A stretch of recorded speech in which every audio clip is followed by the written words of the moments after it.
osinziire gyende ndabe byolaba byolaba byendaba katukuwe byetulaba otuwe byolaba okwetoolola ensi yonna tulowolereza tulowooza nti ensi tuti bweri amaaso gatume wala awenaffe gye tukoolekeza tube bye tukuwa tubijja wala akanyomero byolaba byendaba mu evening drive ne Lubowa Kyemba akutuusibwako Headaid awonya omutwe mbagirawo akola ku mayina agaluma omugongo eningo n'omusuuda.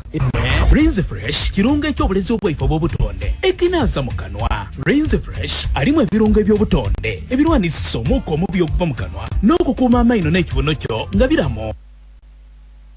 Okukuuma amannyo n'ekibuno nga biramu. Rinse Fresh mouthwash yena mu pharmacy oba dog shop. Omutwe gukuba obbe bya bikuluma weyambise headache pink mu color of mu shape. So mu kimwe ekyo mukitega. So twabadde jjo nga twogera ku nsonga Rockie. Ebibozibozi ebiri mu bantu. Abantu bangambye ebibuuzo bisatu. Bambuzize ebibuuzo bisatu. Manya bangambye abantu basatu. Bangambye nti mu njogera bawulira bakyala mu Busoga. Beba kutakati. Bagani mu bannabyabufuzi abali mu Busoga. Tuwulira bakyala. Owulira ekintu ekyo? Nkuwulira baba. Era ssebo abantu bava ne bagamba nti Mama Kadaga aveeyo ayogere ku nsonga ezigenda mu maaso mu Busoga. Bino si byange byaba boda boda n'abamagalaji n'abatakisi bena baddemu baagala aveeyo ayogere ku bintu ebigenda mu maaso mu Busoga. Kati nesa gurupu endala ngega lwaki Mama Kadaga ne Lumumba tebababwe mukisa kwogera ku mukolo gw'omukulu ng'ate tunuulidde ng'abakyala ab'amaanyi mu Busoga nga bakolembera Mama Kadaga. Si byange abanga baga nti naye omukyalo no Roy Katali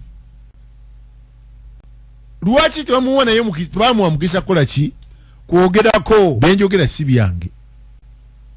Ne neebuuze lwaki abantu bagamba Mama Kadaga, lwaki bagamba Roy Katali, lwaki bagamba nani Lumumba watonale Lumumba Kasule. Abo benjogeddeko baki Basoga nga bagamba nti bano balina ensonga beba banaso bayita abakyala ab'ensonga. Si byange Rockie. abakyala ab'ensonga si byange. nkuwulira abakyala ab'ensonga mb'osanga banaayogerako ne Busoga egenda kutunuulirwa nnyo ku nsonga ezigiruma. Abaana bayogedde ebigambo gwe ate nga bali serious nga bagamba lwaki President Museveni wajja mu Busoga abakulembeze abasinga tebaagala kwogera nsonga za Busoga. Si byange. baweweeta kundi. Si byange.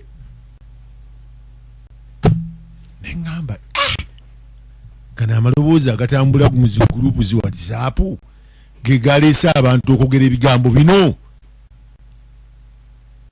Ne bagamba Lubowa mubeera ku rediyo eyo ne mukola, ffe tuli basuubuzi naye ebintu byaffe ebimu byakwatibwa. Olina ngamba ffe tuli basapulaya tuwa gavumenti ebintu byaffe naye tetusasulanga. naye gavumenti tetusasulanga, banka zigenda kutwala ebintu bya. Si byange, by'abantu ba Busoga muno. banka zigenda twala amayumba gaffe. Abangamba n'amaziga baagala kola ki? Kaaba kukaaba. Olina gamba nti nasuubulanga nti naye kati sikyasobola olw'omusolo.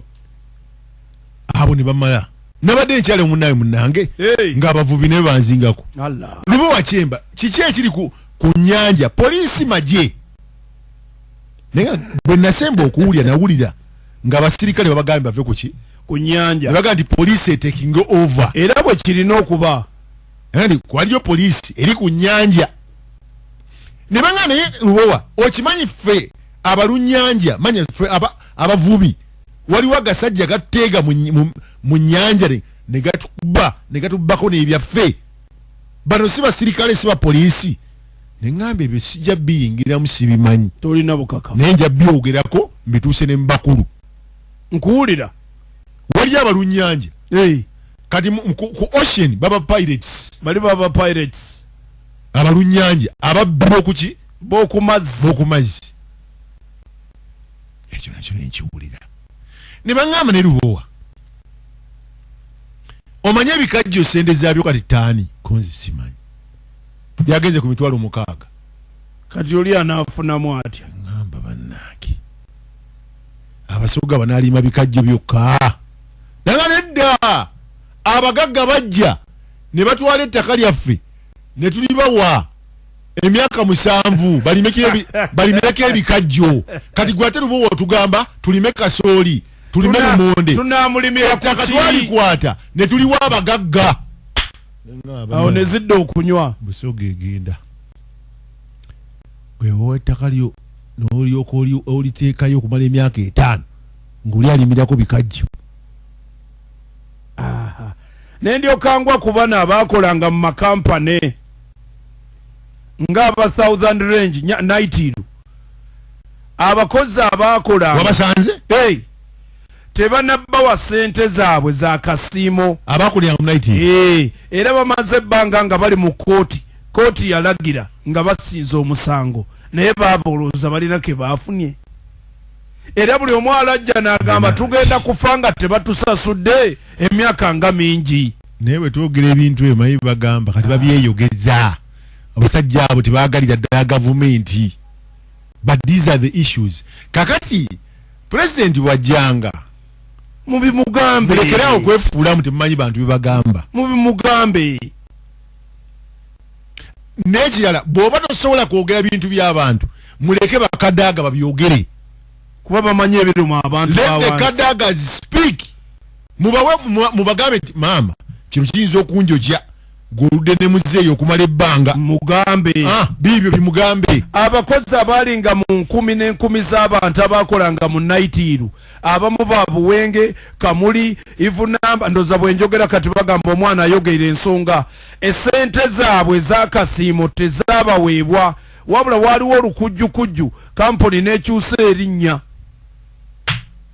ebintu bino President Museveni yeetaaga obiwulira yeetaaga okubimanya omusajja yabaswaza wabula abantu abasobola okwogera ebigambo bino okubyatuukiriza mubaleke babyogere ate temubawa kazindaalo muleke abantu bano boogere ebigambo nze mbabuuliranga munnammwe leka maama Kadaaga akwate omuzindaalo ayogereko kati maama Kadaaga kyafiirwaki kikyakyafiirwa akati njagala kubuuza Lubowa yaliko sipiika myaka okisanja ekyasooka ali deputy speaker n'ekyokubiri deputy speaker najja nabira speaker yafaaki olukati kati mulowooza kyatya muwa abantu abasobola okwogera boogere ate oba yayimira mu maaso ga president n'amugamba nti ozanyidde ku nnyanja yali straight ozanyidde ku nnyanja maama Kadaaga right honorable Lumumba Kasule ne Roy Katali honorable Roy Katali bagambye kasita tebakyuse kintu ebyaliwo mu 2021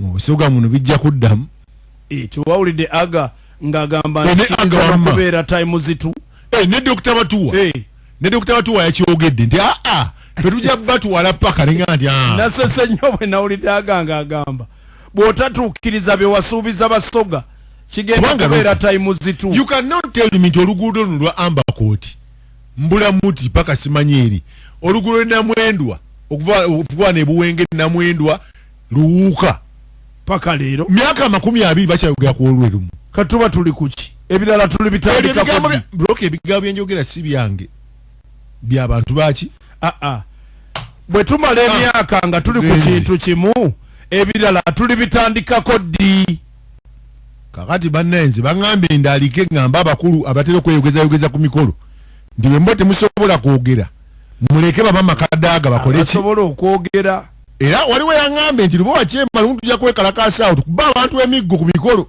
nenga nti tekimukikola ate mba mumenye mateeka ne baŋŋamba gwe Lubowa toyidi Basoga tuyidde abakuba bwa mwigo nenga nti muba mumenye mateeka Karinzi fresh mouth wash kekozese ebibuno amannyo gatereri gabeesitedde akamwa kaveemu akawowa